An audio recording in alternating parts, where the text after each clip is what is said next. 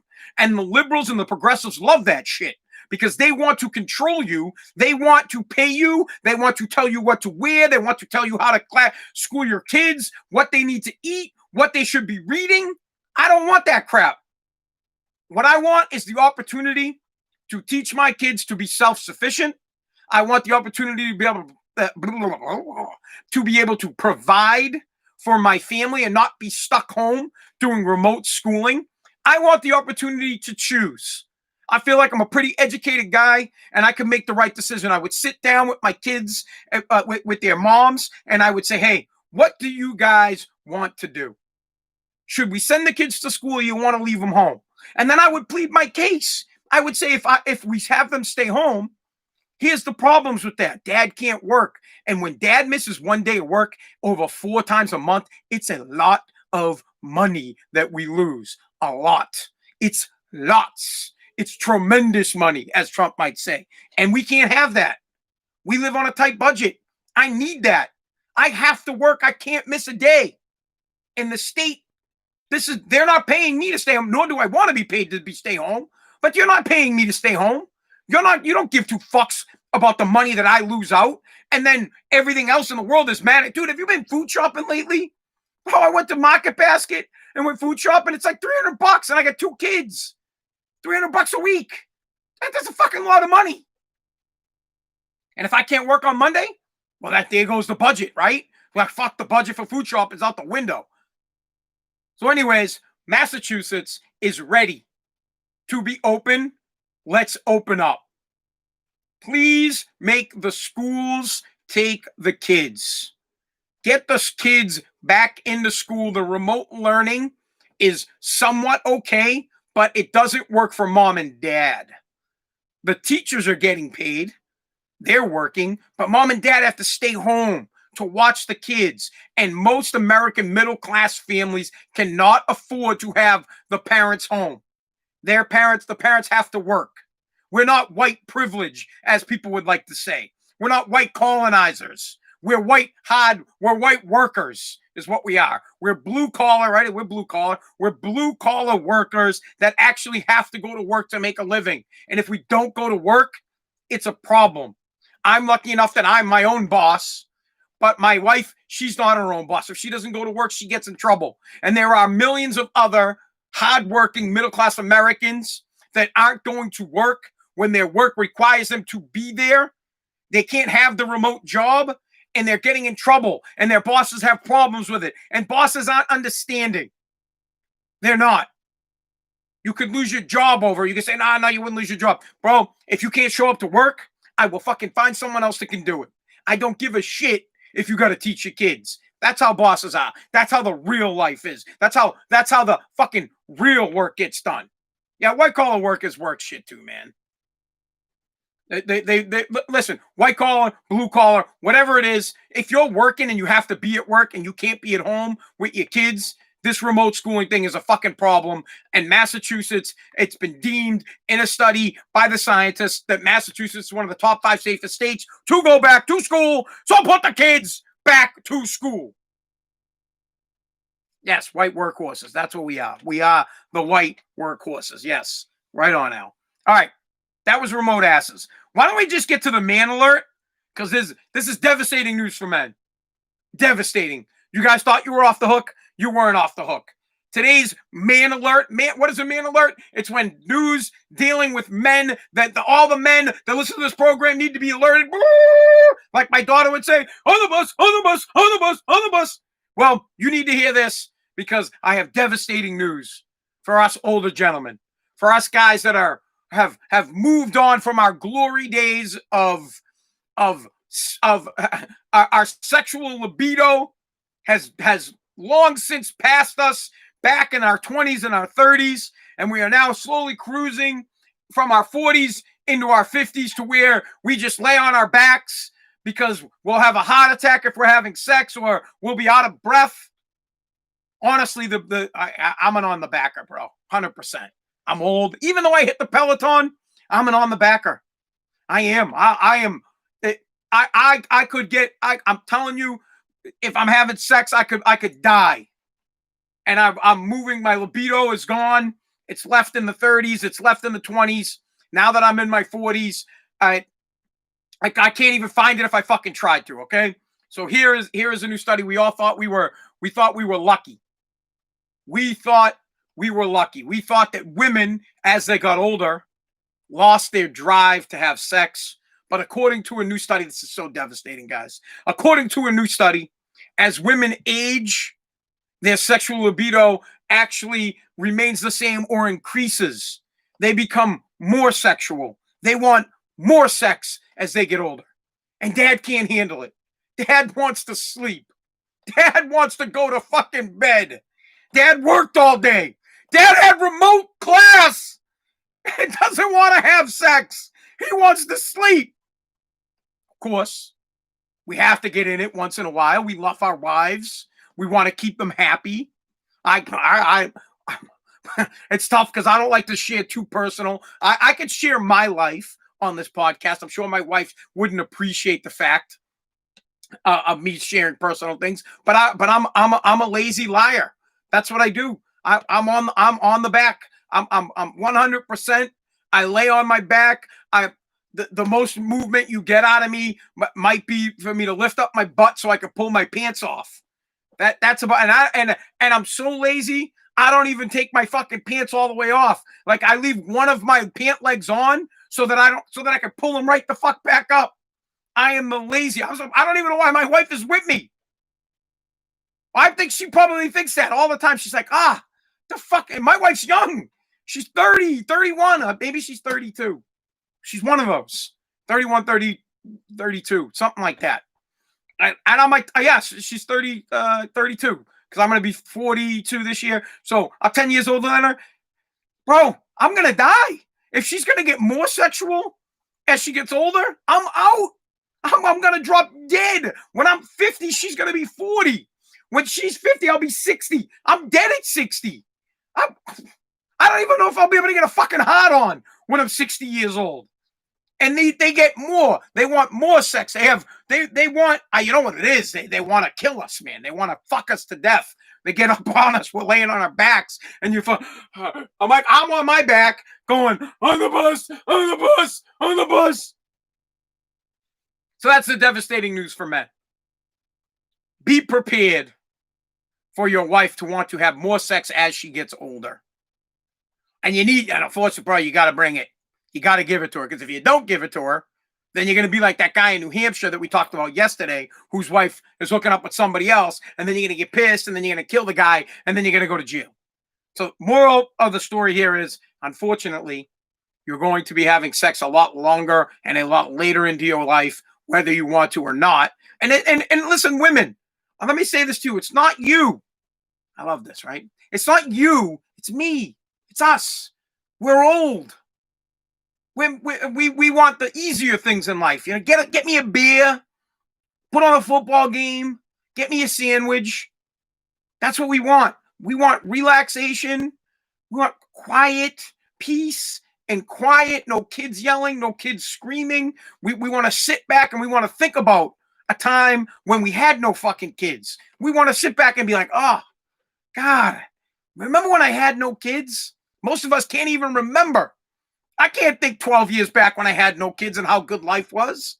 And you think about back then when your libido was high and you're like, yeah, I want to have sex with my wife. And then 12 years later, you're old and you're dusty and you're like, the wife kind of rolls over, kisses you, she wants to have sex. And you're like, do I just pretend I'm sleeping? What do I do here? And I can't, if my glasses are still on, like you guys are lucky. You could shut your eyes real quick. I can't. If my glasses are on, I'm fucking up. I never sleep with my glasses on. So it's not like I can lay in the bed and my wife goes to make a move. I can make the quick fucking throw my glasses and shut my eyes. No, you guys without glasses can just shut your eyes and be like, one of us. And you get away with it. That's today's man alert. Women are going to want sex later in life, and they're going to want you to keep getting it. So be prepared for that, guys. Us old dudes, it's going to be tough. Whew. If my wife listens to this, I'm fucking dead, by the way. I love my wife. Listen, honey, I love you very much. I'm very lucky, very, very lucky to have you. I'm just old. I'm sorry. I'm old. I have gray hairs in my beard. If I had hair on my head, I'm sure as shit it would be all gray. My testosterone levels are gone. There's nothing like I might as well be a transsexual woman because all the testosterone in this body has absolutely left me when I was in my 30s and in my 20s. What should we get to next? Since we're talking about sex, what I don't know how this ties in, but I'll figure it out. Drones, hospitals are going to start using drones to transport organs. Oh, that's how it ties in, because they could be transporting a dick. So drones are going to be transporting organs, like livers, kidneys, penises, eyes. Can you transplant eyes yet? Hearts, lungs. The drones are going to be doing it. They're testing it out in Las Vegas right now. They flew a kidney like 2.5 miles. The biggest problem that they're having is the weight. So the drones can only carry like 22 pounds. The funnier thing that I think about it is, can you just imagine the nightmares and the stories that are going to happen when there's a drone flying over somebody's house? The first time a drone carrying a heart or a penis or a liver or a kidney falls from the sky and splat, there's a kidney on your front doorstep, or splat, there's a heart on your front doorstep. It's going to happen, because there will be thousands of these things and they will get in accidents. I cannot wait for the fallout on this. I think it's great. It'll get people, a heart will get to where it's going to go, where it needs to be. But accidents are going to happen. Listen, drones are the future. Your pizza's going to get delivered by drones. Your packages are going to get delivered by drones. Wars will be fought by drones. They already kind of are fought by drones. Everything, we're headed more towards Star Wars than we ever were. We'll all have our own R2-D2 and C-3PO that'll be helping us do all shit, and I'm cool with that. Now, since we're talking about donating livers, hearts, and all that shit, I'm an honest dude. I'm not an organ donor. And at least not yet, because I'm not ready to die. I'm not an organ donor yet. At some point in my life, I'll probably be cool with being an organ donor, but it is my belief that you are setting yourself up to not be saved if you're an organ donor. For example, say you were in a major car accident and the success rate on your surgery, it wasn't high. Let's say that you had a 10% or 20% chance of living, right? But there was a kid or a guy or somebody in the same hospital, or you match up with another dude in another hospital. And let's say you match up with a bunch of people, like your liver is still good, your kidney's still good, your heart is still good, your dick is still good. All that stuff is all your limbs. Everything's good. right? And you could save like 5 people because they have a good chance of living, but you don't. You only get 20% chance. I think the doctors will give up on you. I think they'll say, you know what? We only get a 20% chance of this guy living. Let's harvest his heart. Let's harvest his liver. Whoever gets my liver is they're gonna be hammered. They get harvest his liver, harvest his lungs. Let's harvest his kidneys. I believe that they'll do that. I believe that they will cancel you out if you have less. It's like, dude, it's probably like 50% chance or less. You're out. They're done. They're gonna save somebody else. They're gonna give it to someone else. So I currently would still like to live. When I'm older, honestly, when I'm like 60 plus, I might be cool with it. I might say, you know what? I'm 60 plus, I'm ready. And if I get in a car accident and they want to give someone like my awful, artery clogged, disgusting heart when I'm 60 plus, go for it. My lungs are pretty good. I've never smoked. So if they want to give some teenager a 60-year-old man's lungs, I want him to live longer, but I'm 42 years old. I'd like my life to be extended. I actually think it should say that shit on your license. Instead of, it says organ donor, it should say definitely not a fucking organ donor. I want you to save me. I would like to live. My organs will not be donated. Save me. Save me. I think that shit happens. And you can act like it don't, but I'm telling you, it definitely does. It happens. I'm sure it happens a lot. They look at the percentages. They say this guy's got like 5, 6, 7, 8, 10, 20% chance to live. But if we took his heart, we could save a 15-year-old. If we took his liver, we could save, some 60-year-old drunk guy and have him live a little bit longer. I totally believe that that's where it's at. What is it? I'm sorry, I want to go out with every pot. Right. Most people want to die with every pot. I would like to too. I'm not up for donation. I'm not. I want because I want to be saved. And of course, as you guys know, I want to live long enough to have my body uploaded into a robot replica with Keanu Reeves. Go check out that movie. I want to live long enough for that to happen so that they can clone me and take my consciousness and put it into a clone of me. Or fuck the clone, put it into a robot of me. I want to live forever. You need to check out the movie. It's called Replica. It came out in like 2019. I think it's on HBO or Showtime right now. You don't even have to pay for it. All right. Homeless people in New York, I guess, is a major problem. Before we even get deep into the story, I didn't know this, but apparently there are 13,000 homeless people in New York City that are living in hotels. When the pandemic had started, they took a bunch of homeless people and they put them in hotels for a double reason. One, the government of New York in New York City is paying the hotels to have the homeless people stay there. So it keeps the homeless people off the streets during the pandemic, but it also gives business to the hotels. So I guess I'm somewhat happy for the hotel that they're getting bailed out to have these homeless people live there. Now, it's becoming a problem, I guess. That this is the part of the story that I can't understand. I'm guessing that there aren't that many shitty hotels in New York City. I'm guessing that the shittiest hotel in New York is like the best hotel in other places. Most hotels in New York are probably high-end hotels. These people, and listen, one of the hotels is in the Upper West Side, so that shit is high profile. That's a nice hotel. There's apparently 300 homeless people living there, and the people on the Upper West Side are pissed. They've had enough of it. They're just like the people down at Meth Mile in Boston. They want them gone. But here's the fucked up part of the story. You're homeless. You have a place to live now. You are living in a luxury hotel. You have your own room, or maybe you're sharing a room with somebody, but you have a fucking bathroom. Every hotel room has a bathroom.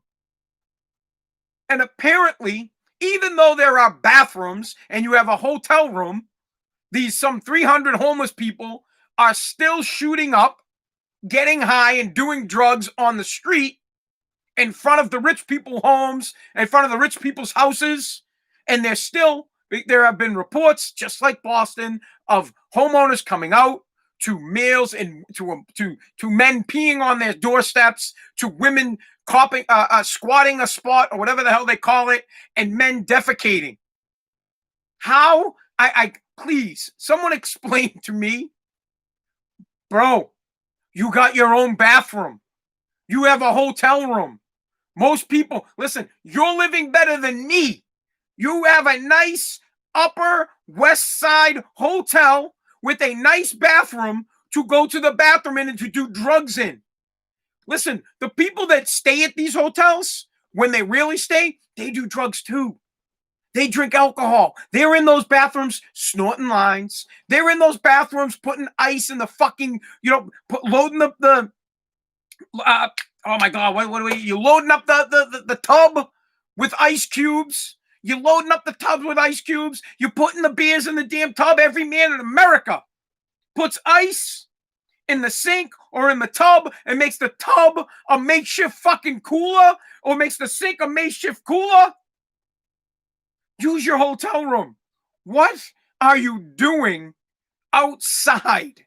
Is it like something? Do you have like some kind of a disease where it's like, hey, I can't live in luxury? You're getting this awesome opportunity from the city of New York to live in a luxury hotel instead of being homeless until the pandemic is over, and yet you people can't take the poorness out of your life. You still have to go on the streets to shit, to piss, to get high.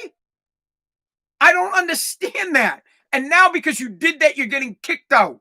So the rich, again, they're smarter. They protest better than the average guy, I guess. They protest better than the mutants. They call the city. Same shit. We're not going to pay our taxes unless you get rid of these fucks. So the city's moving them to another place. They're moving them to the financial district, and the financial district doesn't want them either. The whole problem here, there's two problems. First off, 13,000 homeless people.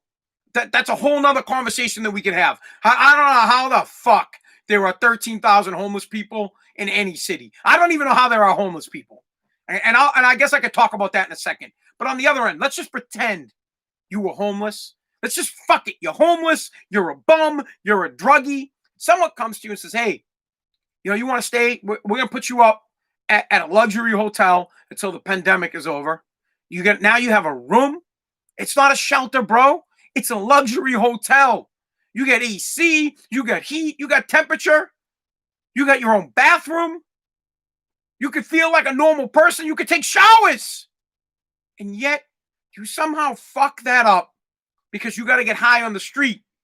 Everybody else that uses the hotel gets high in the damn hotel bedroom.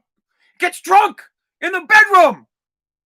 Pisses, shits, fucks in the bedroom. Not on the street. Makes no sense to me. But that's why you're probably homeless. At the grand scheme of things, that's why you're probably homeless. I could tell you this. And I would love to do it. Maybe when I have the time and when I'm not remote learning, teaching my daughter, and maybe when I don't have to actually work for a living. If you took me, I'm telling you this right now, and you Arnold Schwarzenegger terminated me, meaning you dropped me in the middle of nowhere, butt naked. Just dropped me. No phone, no money, nothing. You just dropped me somewhere. I'm telling you, by the end of the day, within minutes, I'd have clothes. From the clothes, I'd have food. From the food, I would find a place to take a shower. I'm telling you, by the end of the fucking day, I would have a job working somewhere, and I would have all my shit situated. I would never be fucking homeless. Ever. And I don't need someone's help. I don't have to call like someone to be like, hey, dude, I got to stay with you. I can figure that shit out. You could drop me somewhere. I go ass naked. There are tons and tons and tons of those little clothespins. I go to one of the clothespins and I'd fish through it, dude. I don't care. Choking again. I would fish through it. I find some fucking clothes. I go through the bag. I get the clothes on. Done. Now I got clothes. After that, I'm telling you, I'd find a way to eat, man. I'll grab a refrigerator from out front of someone's house, and I'll drag that thing to the scrapyard so I can get $5. Boom. Now I got a meal. Then I go from there. and I'd go to a Planet Fitness. I found the nearest Planet Fitness. They have no membership fees. None. I go to Planet Fitness. I'd get well, they have membership fees, but not a down payment one. I'd go in. I'd sign up for Planet Fitness, and now I got a month to come up with $10. But guess what I can do? Now I can take a shower every single day. For $10 a month, I can take a shower. $10 a month, I can take a shower at Planet Fitness. So now I got clothes on my back. I got a place to take a shower. Boom, I take a shower, I get all nice and clean, I'd go find a job. And where would I go? I'd go to fucking McDonald's in 2 seconds because they would hire your ass because they're always hiring. I'd walk in, all nice and clean because I just took a shower at Planet Fitness. I walk in and say, I need a job. Boom, you would get a job on this. When can I start? Tomorrow. Now, here's the best part. Now you work at McDonald's, right? The great thing about McDonald's, you got eats. Now you got eats. Sure, you got to do it a little shady because you don't want to get caught stealing and you don't have money yet. You don't have loot for the employee discount. I worked at McDonald's. You don't get free food. You have to buy it at the employee discount. But they throw out a shit ton of food. So when that foods get thrown out, bro, you just take a little bit to the side. Or you know what? When you're cleaning, bro, I'll eat a half-eaten burger if I was hungry. You eat a half-eaten burger for a few weeks, then you get your first paycheck. You're all set. See how simple that is? See how easy peasy it is not to be homeless? Now, of course, you make it $15 an hour, but off of that, I'd go find one of those places where you can live for $100 a month or $100 a week. I'd go find one of those places. You get a bedroom, you get a shared bathroom, and then you start working your way up from there. You make yourself better. You take one step higher, higher, higher. You don't have to be poor. It's a choice. There's no reason for there to be 13,000 poor people living in New York City when there are plenty of jobs. The reason they're homeless, they are fucking lazy. They are weak. Yes, I said it. I have no sympathy for drug users. You are weak if you're a drug user. I don't care if you do drugs. You're weak if you can't get off it. You're weak if you can't go to work. You're a strong ass dude. If you can rip lines all night and you could get up early enough and go to work, cool. I got mad props for a dude that can rip it up all night long, get drunk, rip lines, and still perform. Like, if you can be Lawrence Taylor and get fucking all bumped up and still go perform on the field, all the praise to you. Have at it. But if you can't, and you can't get off it, you're weak. So if you're homeless, all you do, this is what homeless people do. This is what everybody does in this damn country. Nobody looks in the mirror. Nobody takes responsibility. You go, oh, poor me. I'm homeless. Nobody cares about me. Oh, you don't understand. My dad was a dickhead. My mom was an asshole. My brothers, my family, they won't help me out. Nobody will help me. Help yourself. You don't have to be homeless. Help yourself. Help yourself. I just told you how to do it. Plain and simple.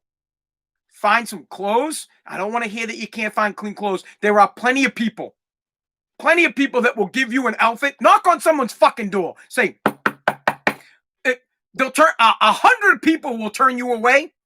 One person will for sure hook you up with a nice pair of clothes. It's just bang on the doors.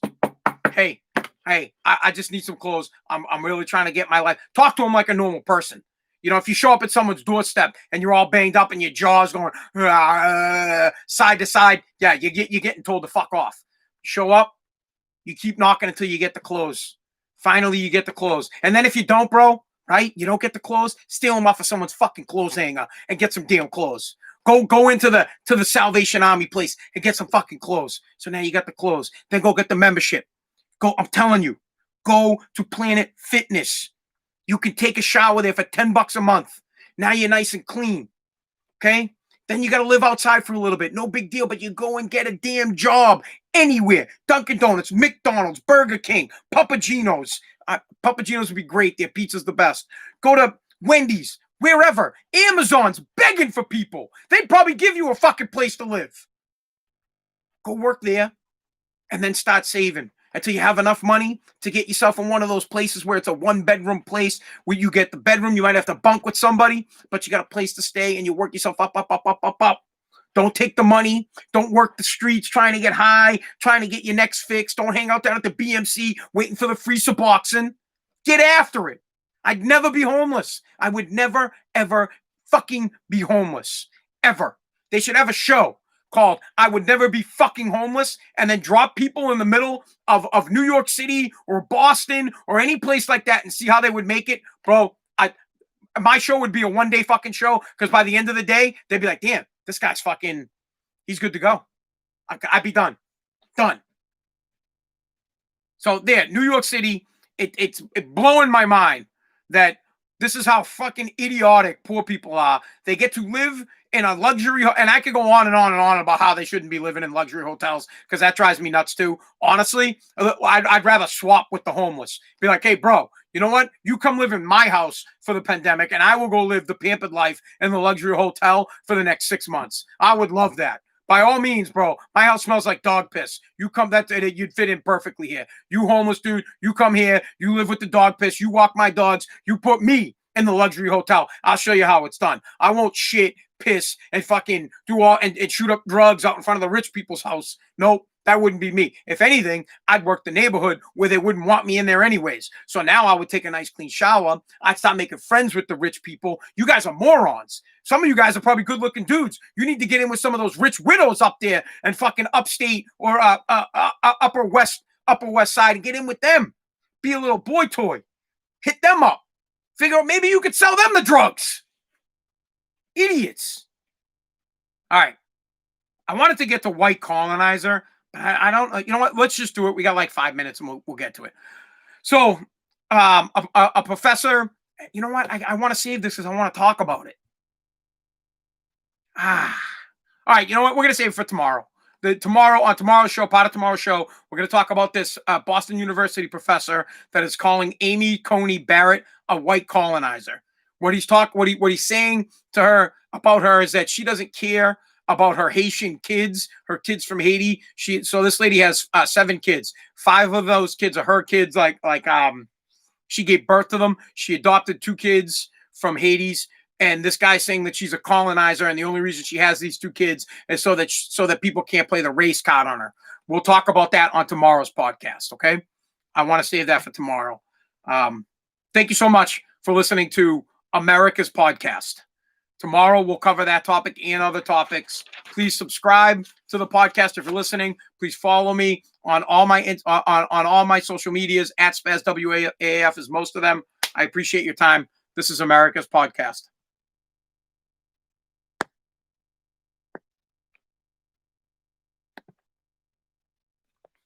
Guys, appreciate it. I'll talk to you guys tomorrow night. Good night.